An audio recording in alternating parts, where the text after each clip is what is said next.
análisis, nuestra entrevista de fondo sobre todo lo que ha transcurrido específicamente con el movimiento rodriguista, y para eso nos acompaña el analista político don Mario Quiroz, a quien le agradecemos su presencia una vez más acá en nuestra mesa de análisis. Don Mario, muchísimas gracias a ustedes, un honor estar aquí y un saludo a todos los que siguen el programa por las distintas plataformas. Muchísimas gracias, don Mario. Iniciando, ¿cuál es el análisis que hace de la forma y el fondo incluso de la actividad del sábado? Que ya no era sorpresa que fuese pueblo soberano por las señales que se daban, pero usted como analista, ¿qué podemos concluir de la forma y el fondo de la actividad del sábado? Bueno, creo que por la forma, lo interesante es que es un acto muy simbólico donde le están poniendo nombre a la marca partidaria. Eso creo que es importante porque ya la gente tiene claridad de cuál va a ser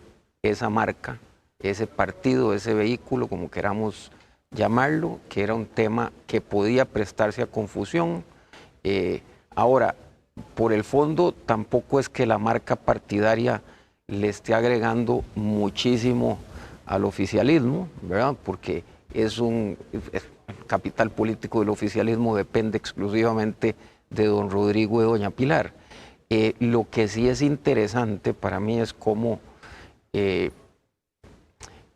esto me imagino que es una estrategia que hay que atribuírsela a doña Pilar, cómo en todo esto han logrado jugar con la expectativa y mantener el centro narrativo en todo esto.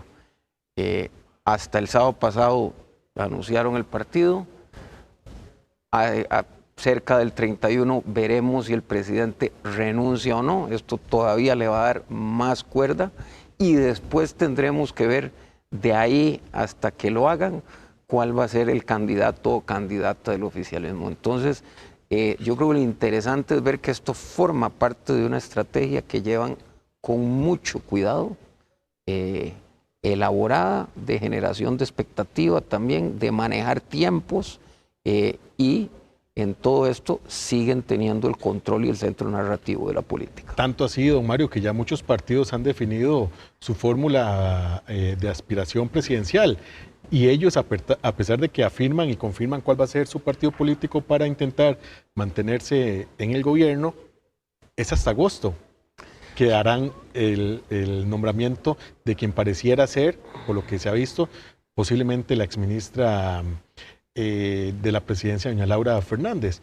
¿Es parte de esa expectativa o esa campaña expectativa entonces esto? Sí, yo creo totalmente, creo que lo sorprendente en agosto va a ser que no sea doña Laura. Eso sería lo que se haría sorpresa. Lo que creo que habría sorpresa, ¿verdad? Pero sí creo que cuando uno ve la estrategia de comunicación del gobierno desde el principio, en estos 3 años y tanto que llevamos, ha sido una estrategia muy disciplinada, muy consistente y muy importante también señalar, ante la cual la oposición no ha tenido una reacción. Hasta el día de hoy creo que no han sabido enfrentar al presidente esta parte disruptiva de él, y una vez más a mí me parece que logran con esto de nuevo, vuelvo a señalarlo porque ese hilo es importante, generaron expectativas sobre cuál era el partido, están generando expectativa ahora sobre la renuncia o no del presidente, y después estoy seguro que habrá expectativa sobre la candidatura, y eso les permite mantener un control narrativo de aquí a ese momento, que solo por el momento les ha permitido mantener el control de su base. Don Mario, utilizó usted un término y nos vamos a apoyar incluso en un elemento gráfico que tenemos, o varios. El primero, que habla de fenómeno de disrupción política ante el agotamiento, pareciera, de el electorado, ¿verdad? Ante las opciones que existían previo a. ¿Está usted de acuerdo con esta afirmación? Sí, totalmente. Si uno se va a Costa Rica, viene en un cambio de ciclo político más o menos que empieza en el 2002 con la caída del bipartidismo, y desde entonces hemos estado teniendo distintas versiones de cambio por las que la gente ha votado. don Otón Solís en 2 ocasiones, 2002, 2006. No nos podemos olvidar de la votación tan alta de don Otto Guevara en el 2010, 2014 don José María Villalta y don Luis Guillermo Solís, 2018 don Fabricio Alvarado y don Juan Diego Castro, y 2022 don Rodrigo Chávez. Aquí creo que lo que hay que ir viendo es que en esta evolución la gente votó por un cambio. El voto por el cambio fue en el 2014 y en el 2018. Ante lo que la gente, el electorado percibe como una promesa de cambio incumplida en el Partido de Acción Ciudadana, bueno, llegamos al 2022 con una necesidad de cambio radicalizado que efectivamente lo que hace es romper, ser disruptor en la forma, en el fondo y hasta en la propuesta. Lo cual no es fácil mantenerse a lo largo de los años tampoco, Mario, no. ¿Verdad? Requiere toda una estructura, bueno, una planificación a lo largo del tiempo y de una fortaleza política también, ¿verdad? Tener cierto músculo, pero yo me quiero apoyar en el próximo también elemento gráfico que tenemos, porque creo que es mucho de lo que responde al movimiento rodriguista. Liderazgo personal y no una ideología. Liderazgo personal, hablemos del señor presidente Rodrigo Chávez Robles y doña Pilar Cisneros, más allá de una ideología. ¿Es esto parte de lo que ha, podría decirse, funcionado en esa fórmula para algunos exitosa, don Mario? Totalmente. Yo creo que uno tiene que entender cómo ha construido el oficialismo su núcleo de poder. Primero, está construido sobre 2 figuras con son don Rodrigo y doña Pilar, que comparten esa credibilidad, son los que le dan credibilidad al proyecto, son los que tienen el capital político, pero además yo creo que una de las características que hay que decir es que tienen un liderazgo altamente personalizado, ¿verdad? Eso yo creo que hay que entenderlo. Entonces, no quiero sonar redundante, pero es que es un liderazgo altamente personalizado. El capital les pertenece a ellos, no se los heredó nadie, no viene de otro líder, no viene de una estructura partidaria, no viene de los líderes territoriales. Es orgánico, como se diría ahora. Es de ellos, es solo de ellos. Estará en ellos ver si, que eso es otra discusión, si se puede transmitir o no, pero es de ellos. Y entonces tampoco obedece a una ideología clara, ¿verdad? A lo que obedece sí es a un choque que tenemos en Costa Rica de un grupo mayoritario de gente, porque hay que decirlo así lo dicen las encuestas, que percibe un sistema desgastado, que no le da resultados, y para el cual ellos, volvemos a la primera afirmación, son un símbolo de ruptura con ese sistema. Y eso representa todo un reto en cuanto a lo que vamos también a ver y hemos podido llevar más bien esta entrevista hacia esa misma línea. Si nos pueden apoyar los compañeros con la siguiente pantalla, porque usted del criterio de que capital político no es lo mismo que intención de voto. Entonces, ese liderazgo personal de don Rodrigo Chávez y doña Pilar Cisneros es todo un desafío ahora en el Partido Pueblo Soberano para traducirlo ya en intención de voto. Sí, uno de los retos que tiene el oficialismo es cómo ese capital político, que yo estimo es de un nivel de apoyo de entre un 54 y 58%, que tiene hoy el oficialismo, pueden convertirlo a intención de voto a su candidato o candidata. Hay algunos que pueden discutir si el capital político es o no transmisible, es o no endosable. Yo creo que por lo menos podemos convenir en que es acompañable, ¿verdad? Y yo soy de la hipótesis de que sí es heredable siempre y cuando se cumplan ciertas condiciones de contexto, ¿verdad? ¿Cómo cuáles, don Mario? ¿Cuáles son esas condiciones de contexto? Bueno, que la candidatura logre traer lo mejor del estilo del presidente. No puede ser una mala copia del presidente, porque el estilo es muy auténtico, ¿verdad? Tiene que parecerle también y tiene que proyectarle a esa base rodriguista que definitivamente va a ser una continuidad del proyecto y definitivamente tiene que, al menos simbólicamente, tener la bendición de los líderes. Y por eso es que yo digo que creo que estaría más cerca de tener buenos resultados electorales el oficialismo si el presidente renunciara para ser candidato a diputado.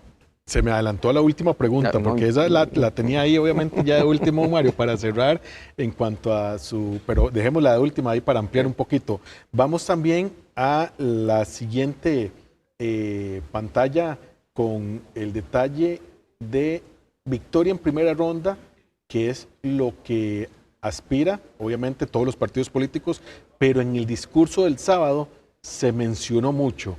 Algo que no es fácil, que es todo un reto.